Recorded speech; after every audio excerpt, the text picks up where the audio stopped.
الحمد لله الحمد لله نحمده ونستعينه ونستغفره ونؤمن به ونتوكل عليه ونعوذ بالله من شرور أنفسنا ومن سيئات أعمالنا من يهدي الله فلا مضل له ومن يضلل فلا هادي له ونشهد أن لا إله إلا الله وحده لا شريك له ونشهد أن سيدنا ونبينا ومولانا محمدا عبده ورسوله أرسله بالحق بشيرا ونذيرا وداعيا إلى الله بإذنه وسراجا منيرا أما بعد أعوذ بالله من الشيطان الرجيم بسم الله الرحمن الرحيم يا أيها الذين آمنوا ادخلوا في السلم كافة ولا تتبعوا خطوات الشيطان إنه لكم عدو مبين صدق الله العظيم اللهم صل على محمد في أول كلامنا اللهم صل على محمد في أوسط كلامنا اللهم صل على محمد في آخر كلامنا رب اشرح لي صدري ويسر لي أمري واحلل عقدة من لساني يفقهوا قولي تمام تعریفیں اللہ رب العزت کے لیے سزاوار ہے، لائق تحسین ہے۔ وہی زمین و آسمان کا مالک ہے، چاند ستارے سورج کا مالک ہے، زمین کے ہر ذرات کا مالک ہے۔ وہی احد ہے، وہی صمد ہے، وہی ذوالجلال والاکرام ہے۔ تمام تعریفیں اسی کے لیے۔ درود و سلام نازل ہو میرے اور آپ کے آقا تاجدار مدینہ احمد مجتبی محمد مصطفیٰ سرور کونین حضرت محمد مصطفیٰ صلی اللہ علیہ وسلم کے ذات بابرکت کے لیے۔ انہی کے صدقہ طفیل اللہ نے ہم سب کو قرآن مجید کا ایک عظیم تحفہ عنایت فرمایا۔ انہی کے صدقہ طفیل میں اللہ ہم سب کو نماز جیسی عظیم عبادت کی توفیق نصیب فرمائی۔ حاضرین محترم، ہمارا یہ سلسلہ سیرت النبی صلی اللہ علیہ وسلم سنتے آ رہے تھے۔ الحمدللہ اب تک تقریباً 12 قسط میں ہم نے سنا۔ درمیان میں پچھلے جمعہ میں حالات کے تحت میں 25 دسمبر یعنی میری کرسمس کی حقیقت اسلام کے نظر میں اس کے متعلق بتلایا تھا۔ آج بھی اسی حالات کے تحت میں انشاءاللہ اگلی جمعہ میں سیرت پر بتاؤں گا۔ آج بھی میں انہی حقیقت کے پیش نظر ایک اہم موضوع پر، یہ موضوع خاص کر اگر اس مجمع کی تعداد نوجوانوں سے بھرپور ہوتا تو بڑا فائدہ ہوتا، کیونکہ اس میں پیارے آقا کی پیاری نصیحتیں بھی موجود ہیں۔ حالات کے تحت میں بھی بات کرنا بڑا ہی اہم موقع ہے،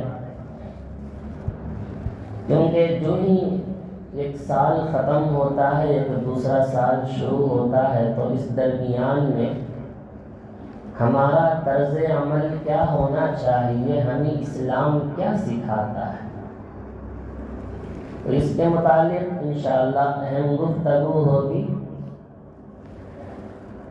نبی کریم صلی اللہ علیہ وسلم نے فرمایا، دو چیزوں کے متعلق لوگوں میں بڑی بے پرواہی اور لاپرواہی برتی جاتی ہے۔ اللہ کے نبی نے کہا، یہ صحت کی نعمت اور ایک ہے فراغت کی نعمت، فری رہنا، مشغول نہیں ہونا، فراغت کی یہ دو نعمتیں ہیں۔ اللہ تبارک و تعالیٰ بندوں کو اتنی نعمتوں سے نوازا ہے، فرماتے ہیں کہ وَإِن تَعُدُّوا نِعْمَةَ اللَّهِ لَا تُحْصُوهَا، اگر اللہ تعالیٰ کی ان نعمتوں کو اگر انسان بیٹھ کر گنے گا، گننے کی اگر طاقت ہوگا، تو اللہ کی ان نعمتوں تک پہنچنے کی بھی اس کی طاقت نہیں ہوگی۔ اتنی انگنت نعمتیں، ان میں سب سے عالیشان نعمت، بہترین نعمت ایمان کی نعمت۔ اسی نعمت کے بقدر اللہ نے ہم سب کو یہاں پر جمع ہونے کی توفیق نصیب فرمایا ہے، اور اس کے بعد فرمایا کہ اللہ کے نبی نے اس کے بعد کی ایک اہم نعمت یہ ہے، وہ وقت کا صحیح استعمال کرنا، کیونکہ اللہ کے نبی پاک صلی اللہ علیہ وسلم نے کہا کہ کل قیامت کے دن اللہ تبارک و تعالیٰ کے پاس انہی وقت ہی کے تعلق سے سوال ہوگا، اے ابن آدم، میں نے تجھے عمر دیا، میں نے تجھے جوانی دی، میں نے تجھے فری وقت دیا، میں نے تجھے مال دیا، تو نے کب اور کہاں کس انداز کو اس کو خرچ کیا، وقت کا استعمال تو نے کیسے کیا؟ انہی وقت کے متعلق اللہ تعالیٰ کے پاس اس بندے کا سوال ہوگا، کیونکہ یہ وقت کی اتنی اہمیت بتلائی گئی کہ انسان کی دنیا اور آخرت کی کامیابی اسی وقت کے اندر موجود ہے۔ کسی نے کیا خوب کہا، فرماتے ہیں کہ الوقت اسمن من الذهب، وقت جو ہے سونے سے بھی زیادہ قیمتی ہوا کرتی ہے، لہذا اس وقت کو صحیح جگہ صحیح موقع پر اس کا استعمال کرنا انسان کے لیے کامیابی اسی کے اندر ہے۔ کوئی بیکار فضول کام نہ ہو، فری وقت اور نوجوانی کی اس عمر کو اور اللہ نے جو عمر دیا اس عمر کو اللہ کی رضامندی میں، نبی کی محبت میں اپنی زندگی کو گزارنا ہے۔ اگر فضول کاموں میں وقت گزاریں گے، نہ اس میں دین کا فائدہ ہے نہ اس میں دنیا کا فائدہ، اس کا کوئی حاصل نہیں ہوگا۔ اسی لیے اللہ کے حبیب نے فرمایا کہ من حسن اسلام المرء ترکہ ما لا یعنی، آدمی کے اسلام میں ہونے کی خوبی یہ ہے، اللہ کے حبیب نے کہا صلی اللہ علیہ وسلم، آدمی کے اسلام میں ہونے کی سب سے بڑی خوبی اور بہترین یہ ہے کہ آدمی دنیا میں رہتے ہوئے فضول اور بیکار کاموں کو ترک کر دے، چھوڑ دے۔ آئیے میرے نبی پاک صلی اللہ علیہ وسلم کی پیاری سنتیں، پیاری حدیثیں اور پیاری نصیحتیں کیا ہیں، کن کن نصیحتوں کو ہم سب کو اپنی زندگی میں اپنانا ہے، آخر اس وقت کو اتنا اہمیت کے ساتھ کیوں بتلایا گیا ہے؟ اور بھی عبادتیں ہیں، مگر ان عبادات کو صحیح وقت پر صحیح جگہ صحیح موقع پر استعمال کرنا ہی اس مسلم ایمان والے کی عقل مندی ہے۔ اللہ کے نبی نے کہا اغتنم خمسا قبل خمس شبابک قبل حرمک، اللہ کے حبیب صلی اللہ علیہ وسلم نے کہا، اے بندو، اے میرے ایمان والو، کہ 5 چیزوں کو 5 چیزوں سے پہلے غنیمت جان لو۔ یہ 5 عظیم نعمتیں ہیں۔ انسان کو کبھی کبھی نعمت کے ختم ہونے کے بعد اس کا احساس ہوتا ہے، کاش کہ میں فلاں وقت میں فلاں کام کر لیتا۔ جب نعمت چھین جاتی ہے تو اس کا نعمت کا احساس ہوتا ہے۔ اللہ کے نبی نے کہا کہ 5 چیزوں کو 5 چیزوں سے پہلے غنیمت جان لو۔ نمبر 1، اللہ کے نبی نے کہا کہ جوانی کو بڑھاپے سے پہلے غنیمت جاننا، اسی لیے کہ یہ جوانی کے بعد صرف بڑھاپا آنے والا ہے اور بڑھاپے کے بعد موت آنے والی ہے، تیسرا اور کوئی راستہ ہے ہی نہیں۔ کیونکہ جوانی کی عبادت اللہ رب العزت کو بے انتہا مقبول اور پسندیدہ عمل ہے۔ اللہ تعالیٰ اس جوانی کی عبادت کو بہت قبول کرتا ہے۔ جب انسان بڑھاپے میں پہنچ جاتا ہے تو اسے کوئی کام کرنے کی ہمت اور توسع اسے نہیں ہوتی ہے، کسی کے سہارے میں چلا جاتا ہے۔ کتنے نوجوان ہیں، پچھلے ہمارے لاک ڈاؤن کے اس بیماریوں نے اچھے نوجوان کم عمر میں اللہ کے پیارے ہو گئے۔ کوئی یہ سوچ نہیں سکتا کہ ان کی عمر کے اس موقع پر چلے جائیں گے۔ اسی لیے اللہ کے نبی نے کہا عبادت کا بہترین وقت اور بہترین عمر جوانی کی عمر ہے، لہذا بڑھاپا آنے سے پہلے، کسی کے سہارے میں جانے سے پہلے، کرسی میں بیٹھ کر نماز پڑھنے سے پہلے، لیٹ کر اشارے سے نماز پڑھنے سے پہلے جوانی کے اس عمر کو حفاظت کرو، اس جوانی کو کسی گناہوں میں مبتلا ہونے سے بچاؤ، اس جوانی کو کسی حرام کاری میں، بدکاری میں، نشے آور چیزوں میں اپنے آپ کو بچانے ڈالنے سے حفاظت کرو۔ جب بڑھاپا آ جائے گا وہ افسوس کرتے رہ جائیں گے، کاش کہ میں جوانی میں عبادت کر لیتا۔ لہذا اللہ کے نبی نے سب سے پہلی نصیحت کی کہ اب جوانی کو بڑھاپے سے پہلے غنیمت جاننا۔ دوسری اللہ کے نبی نے دوسری نصیحت فرمائی، فرماتے ہیں کہ وَصِحَّتَكَ قَبْلَ سَقَمِكَ، تمہاری صحت کو بیماری آنے سے پہلے غنیمت جان لو، کیونکہ کب تک صحت رہے گی؟ ہر انسان اس دنیا میں رہ کر یہ کہہ نہیں سکتا کہ مجھے بیماری نہیں آئے گی۔ کبھی نہ کسی بیماری میں مبتلا ہو کر تو رہے گا انسان۔ لہذا جب بیمار ہو جائے گا، ہاتھ پیر ہلانے کی توفیق نہیں ہوگی، بڑھاپے کی عمر کو اسٹیج میں جب پہنچ جاتا ہے، معمولی انسان کو جب جسم میں کسی بھی اعضاء میں چوٹ لگ جاتی ہے، پورا جسم اس کا بے قرار ہو جاتا ہے، کسی کام میں اس کو دلچسپ نہیں ہوتا ہے، شوق نہیں ہوتا ہے، ہمت نہیں ہوتا ہے، صحت کے اس دلدل میں جا کر پھنس جاتا ہے۔ اب جو ہی پچھلے لاک ڈاؤن میں ہم نے سنا، بیماری جب سنتے ہی اکثروں کے دل میں گھبراہٹ محسوس ہو گئی، صرف فونوں پر اپنے آنے والے بیماریوں کی لسٹ دیکھتے رہے۔ اب دوبارہ پھر یہ مصیبت کو لا کھڑا کرنے کی سازشیں کی جا رہی ہیں۔ خدا جانے کہ یہ بیماری ہے یا کچھ اور ہے، مگر اس بیماری کے وقت میں فونوں پر موتوں کی اور بیماروں کی لسٹ تلاش کرنے کے بجائے کاش کہ اب جو صحت اللہ نے دیا ہے، اس صحت کو صحیح جگہ صحیح موقع پر استعمال کر لیں۔ جب بیمار ہو جائیں گے، چلنے کی بھی طاقت نہیں ہوگی، آنے کی بھی، اٹھ کر آنے کی بھی طاقت نہیں ہوگی۔ ایسے مریض موجود ہیں جو افسوس کرتے ہیں۔ ڈاکٹروں سے ملاقات ہوئی، ایک ڈاکٹر کہتا ہے حضرت ایسے مریض آج موجود ہیں جن کے علاج کے لیے آج تک کوئی دوا نہیں ملی ہے، لہٰذا اسے زندہ رہنے کے لیے مہینے میں 1 انجیکشن دینا پڑتا ہے، اور اس 1 انجیکشن کی قیمت 1 لاکھ روپے ہوتی ہے۔ ماہانہ انجیکشن ڈالتے رہیں گے تو باحیات رہے گا۔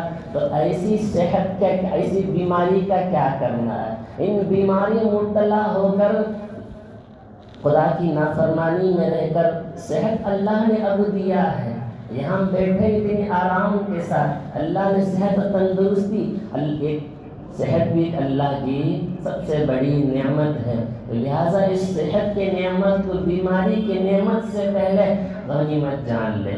اس کے بعد اللہ کے حبیب نے ایک تیسری نصیحت فرمایا کہ وَغِنَاكَ قَبْلَ فَقْرِكَ، اپنی مالداری کو فقیری سے پہلے غنیمت جان لو۔ یہ مال کب تک رہے گا کس کی کوئی گارنٹی نہیں۔ اچھے مالدار جن کو اللہ نے اچھا منصبہ عہدہ دیا تھا، اپنی مال کی لالچ میں پڑے ہوئے تھے، آج روڈ اور پلیٹ فارم کے ہو کر رہ گئے ہیں۔ لہٰذا اللہ نے کسی کو مال کم دیا، کسی کو مال زیادہ دیا، وہ اس کی تقسیم ہے۔ کسی کو زیادہ دینا، کسی کو کم کرنا، وہ اس کی تقسیم ہے۔ لہٰذا مال جب اللہ دیا ہے، اسے کسی حرام چیزوں میں، فضول میں، بیکار میں، ناجائز میں، غلط چیزوں میں استعمال کرنے کے بجائے خدا کی رضامندی میں، خدا کی راہ میں صدقہ دیتے ہوئے مال کو خرچ کرنا۔ جب یہی مال ختم ہو کر رہ جائے گا تو بعد میں افسوس کرتا ہے انسان کہ کاش کے مال ہوتا، میں بھی کسی غریب کو اس مال میں صدقہ کرتا، میں بھی وہاں کسی اللہ کے راہ میں اس کو خرچ کرتا۔ لہٰذا مال جو اللہ نے دیا ہے اس کو صحیح جگہ استعمال کریں۔ آج کیا ہوا، پچھلے چند مہینے میں رام نگر میں سیلاب آیا، اچھے بڑے مکانات سیلاب سے مار کر لے کر گئے، بڑے مالدار روڈ کے آ کر رہ گئے۔ یہ مال کب دے گا، کب چھین جائے گا، اس کی کوئی گارنٹی نہیں ہے، پتہ نہیں کب چھین جائے گا۔ ایسے واقعات ہم کو سننے کو ملا ہے۔ اس علاقے پر جب سیلاب آیا، ایک صاحب سے ملاقات ہوئی، فرماتے ہیں کہ جس کی 1 ایکڑ کی زمین، جس میں بہت سارے درختوں کے پلانٹ لگایا ہوا، راتوں رات بارش ہوئی، پوری زمین گڑھے میں اندر جا کر دھس کر رہ گئی۔ اب افسوس مل رہا ہے، کاش کہ میں اس کی حفاظت کر لیتا۔ حفاظت نہیں، کاش کہ اس چیز کو اللہ کی راہ میں صحیح طور پر خرچ کرتا، آج اللہ اس کو بچا کے رکھتا۔ لہٰذا اللہ مال کسی کو کم، کسی کو زیادہ ہے، دیا تو اللہ کر دیا ہے، مگر اس کو صحیح جگہ صحیح طور پر استعمال کریں۔ اس مال کے نہ ہونے پر کسی کی یہاں ٹیکس میں، کسی کی یہاں سود میں قرض لے کر اللہ کی راہ میں خرچ کرنے کے لیے، اپنے بچوں کی شادی بیاہ میں استعمال کے لیے ایسے مال کا استعمال ہرگز نہ ہو۔ چوتھی نصیحت، اللہ کے نبی نے فرمایا کہ وہ فراغ کا قبل شغل، اپنے فارغ وقت کو مشغول ہونے سے پہلے غنیمت جان لو۔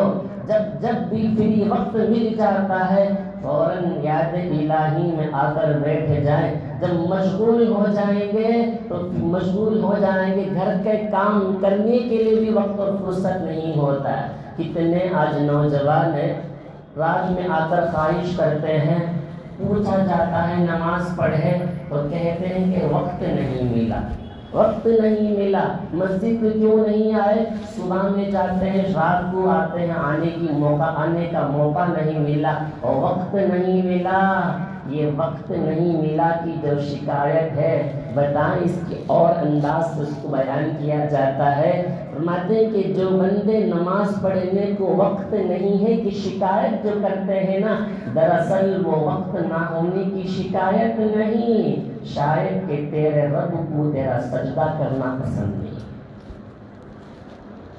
وقت نہ ہونے کی شکایت نہیں ہے، وقت ہے، وقت کو نکالا جا سکتا ہے۔ فری وقت کو یاد الہی میں گزار دو۔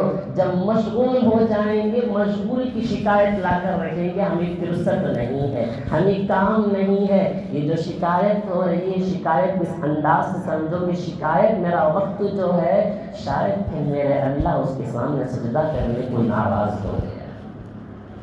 اور پانچویں نصیحت، اللہ کے نبی نے کہا کہ وَحَيَاتَكَ قَبْلَ مَوْتِكَ، اپنی زندگی کو موت سے پہلے غنیمت جان لو۔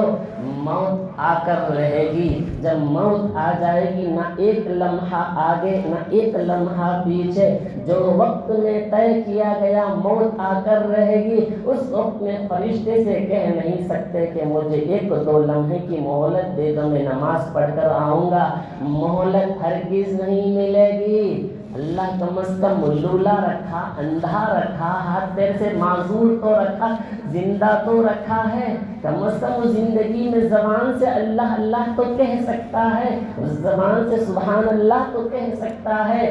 معذور ہو کر گھر میں بیٹھ گئے، اس کا مطلب یہ نہیں کہ اب بس میری زندگی یہیں پر ہو گئی ہے، میں جوانی میں عبادت کر لیا ہوں، اب جانے کا وقت آ گیا ہے، ایسے نہیں۔ زندگی جب اللہ دیا ہے، موت آنے سے پہلے غنیمت جان لو، آ گیا وقت روح چھین کر لے جا کر ہی رہے گا۔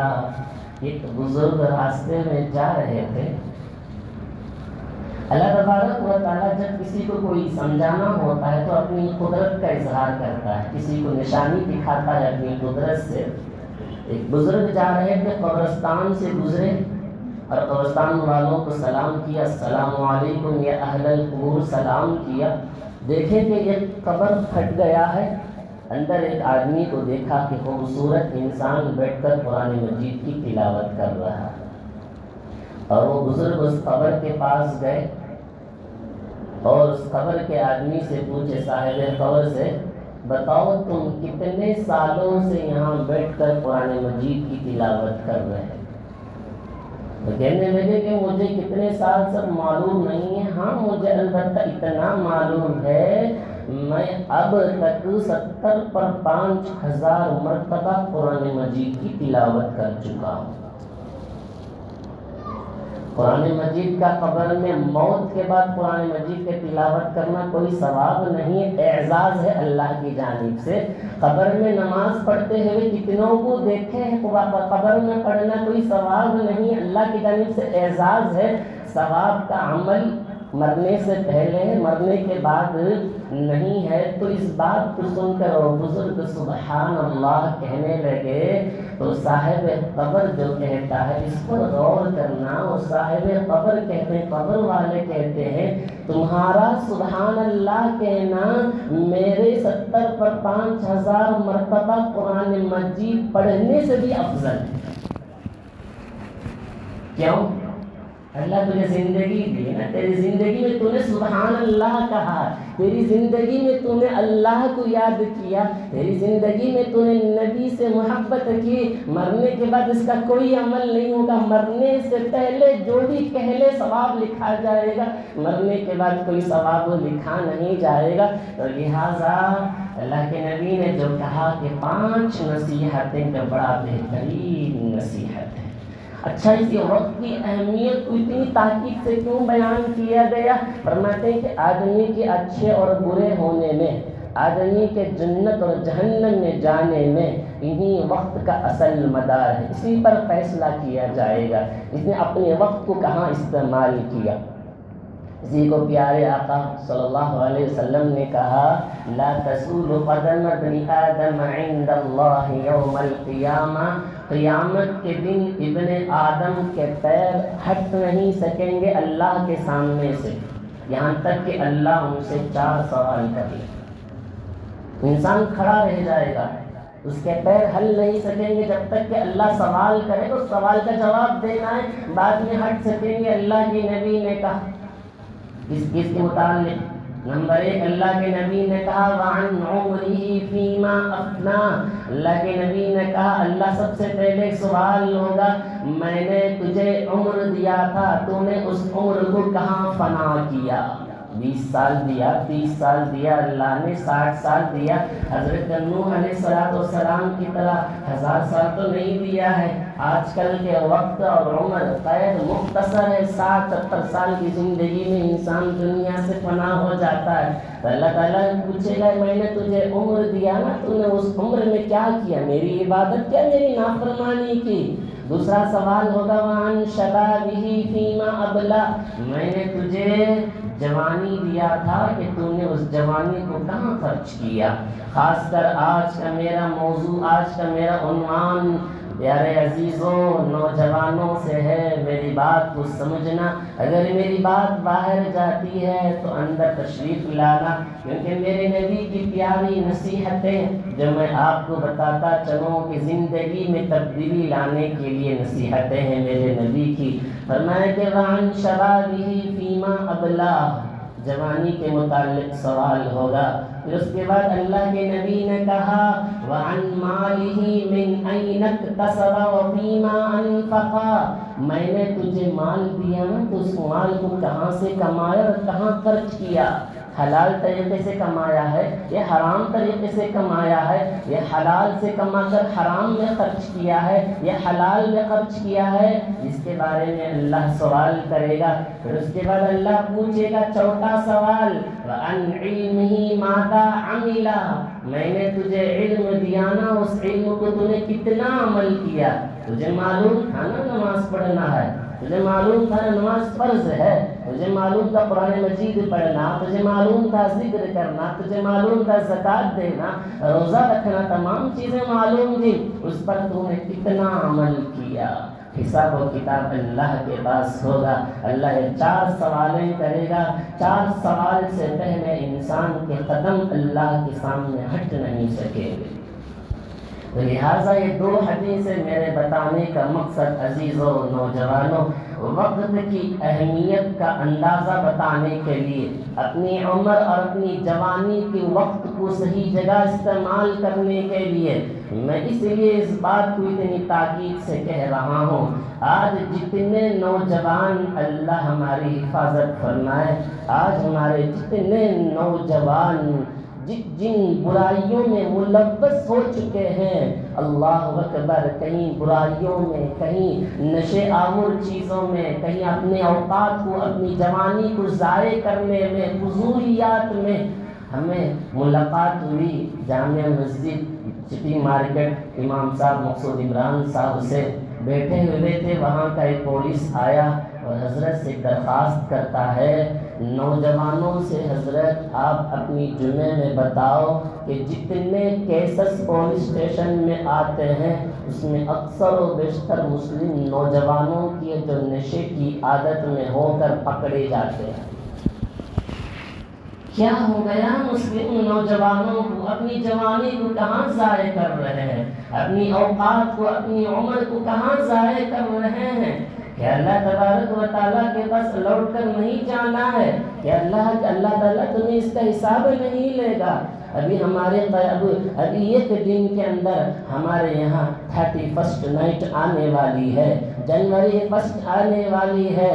آج کے رات میں آپ حضرات بخوبی جانتے ہیں کہ آج کے رات میں جتنی شرابیں سال بھر میں سیل نہیں ہوتی جو اس رات میں سیل ہوگی, جتنی بدکاری کبھی نہیں ہوتی وہ اس رات میں ہوگی, جتنی بے حیائی کہیں نہیں تو اس رات میں ہوگی. بے حیائی, بدکاری, بدنگاہی, فضولیات جتنے اس سال میں ہوگی.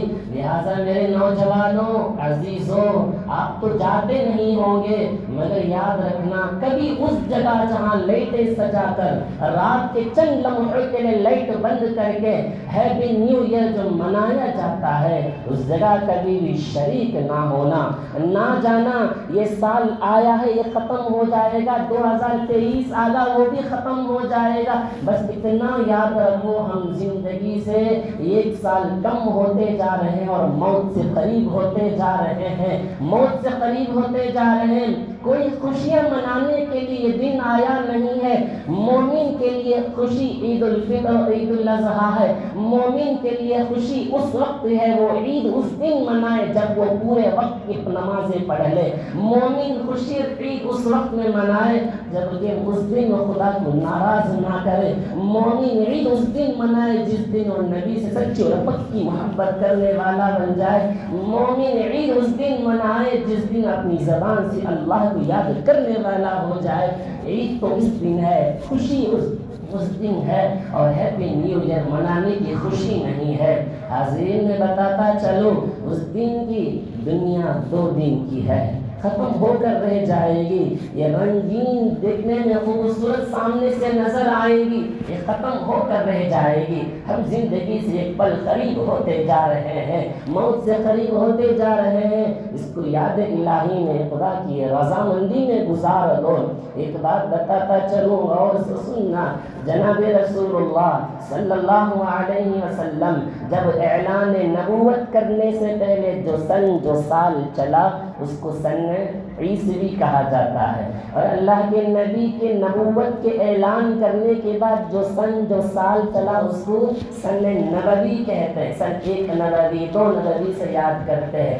جناب رسول اللہ صلی اللہ علیہ وسلم کا مکے سے مدینہ ہجرت کر جانے کے بعد جو سن اس وقت سے لے کر آج تک چلا آ رہا ہے اس کو سن ہجری اور قمری کے نام سے یاد کرتا ہے۔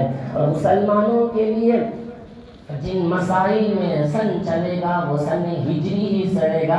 مسلمانوں کے لیے مسائل میں جو شریعت کا جو اہم کردار ادا کرتا ہے وہ محرم الحرام سے یاد کیا جاتا ہے۔ تو لہٰذا محرم الحرام ہی ہمارا اسلامی مہینہ کی ابتدا ہے۔ محرم الحرام ہی ہمارے اسلامی مہینے کی ابتدا ہے۔ اگر خوشخبری منانا ہوتا، مبارکبادی دینا ہوتا تو محرم کو دیں۔ مبارکبادی ہیپی نیو ایئر منانا اسلامی تصور میں اس کی کوئی حیثیت نہیں ہے، کوئی وجود ہی نہیں رکھتا ہے۔ جتنا ہم عیسوی تاریخ کو یاد کیا جاتے ہیں جنوری فروری سے، اتنا ہی زیادہ محرم کو یاد کریں، کیونکہ جتنے بھی شریعت کے مسائل ہیں وہ اسلامی ہجری تاریخ سے ہی شروع ہوتا ہے۔ ہم 10 تاریخ میں ہی محرم کو مناتے ہیں، جسے یاد حسین سے مناتے ہیں۔ رمضان کے روزے چاند کو دیکھ کر ہی رکھا جاتا ہے، نہ کہ عیسوی تاریخ سے۔ اور عید منایا جائے گا ہجری تاریخ کو دیکھ کر ہی عید منایا جاتا ہے۔ حج کے ایام 5 دن جو طے کرتے ہیں وہ رمضان کو چاند کو دیکھ کر ہی طے کیا جاتا ہے، نہ کہ جنوری فروری کے تاریخ سے دیکھ کر کیا جاتا ہے۔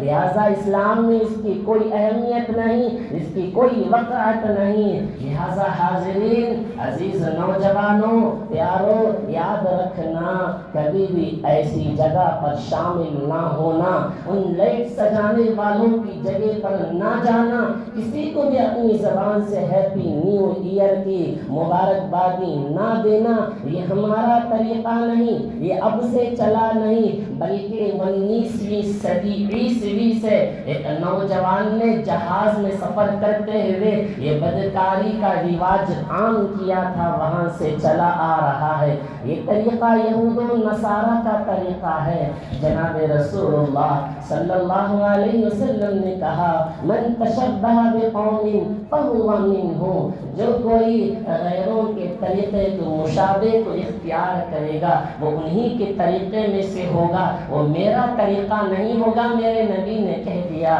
لہٰذا نہ اسٹیٹس میں ہیپی نیو ایئر کے فوٹوز رکھیں گے، نہ کسی کو مبارکباد دیں گے فون کر کے، بس اتنا یاد کر لو ہماری ایک سال گزر رہا ہے، ہماری زندگی سے 1 سال ختم ہوا، ہم موت کے قریب ہیں۔ لہٰذا ایک اندر احساس پیدا کر لو موت کب آ کر رہے گی اس کی کوئی گارنٹی نہیں ہے۔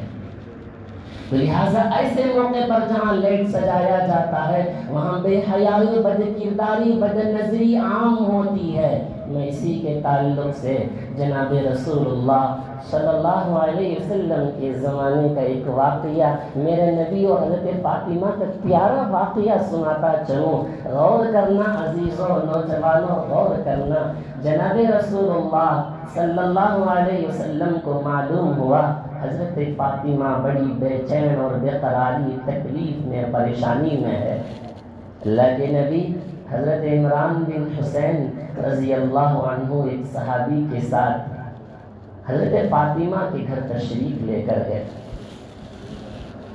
اس واقعے کے اندر اگر میری بات باہر تک بھی جاتی ہے، میری مائیں اور بہنیں بھی سنتی ہیں تو سن لیں، اگر نہیں جاتی ہے آپ لوگ سنیں اور گھروں میں سنائیں۔ یہ پیارا واقعہ ہے جو حالات کے تحت میں بڑا ہی انوکھا واقعہ ہے، رولا دینے والا واقعہ ہے۔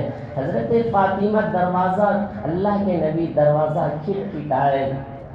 حضرت فاطمہ کو معلوم تھا کہ میرے ابو جان آئے ہیں، اس کے باوجود بھی حضرت فاطمہ کہتی کہ کون؟ اندر باہر سے آواز آئے کہ فاطمہ میں تیرے باپ محمد آیا ہوں۔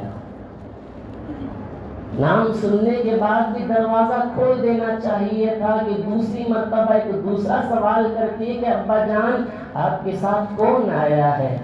آپ کے ساتھ کوئی اجنبی ہے کیا؟ اللہ کے نبی نے کہا ہاں میرے ساتھ ایک صحابی ہے۔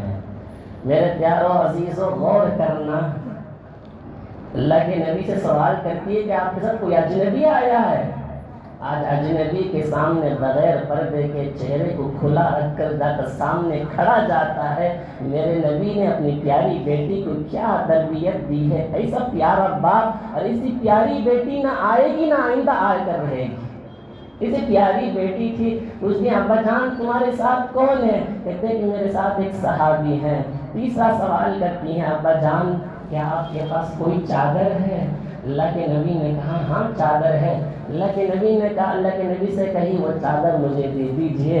اللہ کے نبی نے اپنی چادر رحمت کو نکال کر دروازے کے کباڑ سے اس چادر کو دے دیا، اور چادر کو دینے کے بعد تھوڑی دیر کے بعد حضرت فاطمہ دروازہ کھولتی ہیں، اللہ کے نبی اندر تشریف لے گئے۔ اللہ کے نبی پاک صلی اللہ علیہ وسلم کو دیکھ کر فوراً حضرت فاطمہ رونے لگتی ہے، پھوٹ پھوٹ کر روتی ہے، آنکھوں سے آنسو جاری ہوتا ہے حضرت فاطمہ کا۔